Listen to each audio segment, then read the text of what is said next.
জলশ্রী তলা এক বাসার যা সালাম দিচ্ছি গেটত, বারবার সালাম দিয়ে গেটের কাছে এক পানালা বলতে যে হুজুর যতই সালাম দেন ওই 6 তলা থাকে কাম হবি না। ওই গেটের কাছে দেখেন 6 নম্বর আছে, ওটি টিপি মারেন, সালামে কাম হবে না হুজুর, টিপিত কাম হবে।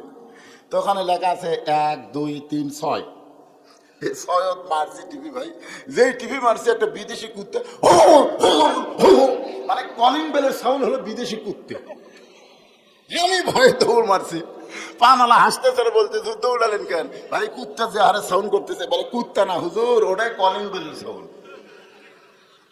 কিছুক্ষণ পরে দেখলাম ওই বাসাওয়ালা এসে গেট খুললো। আমি বললাম ভাই এত সাউন্ড ভালো থাকতে তুমি কুকুরের সাউন্ড দিছে কেন?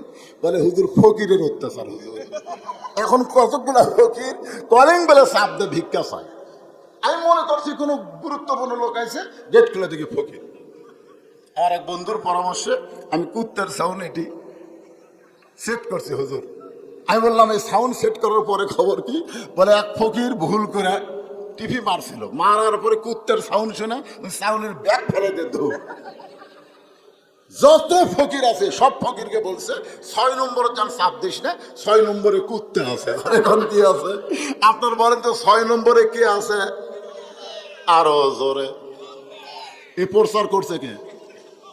ফকিররাই প্রচার করছে। ভাই খবরদার 6 নম্বরে যান ঠাসি পারিস না, 6 নম্বরে কিন্তু মানুষ নাই, কুত্তা আছে। আমি বললাম ফকির ঠিকই বলেছে, তুমি মানুষ না।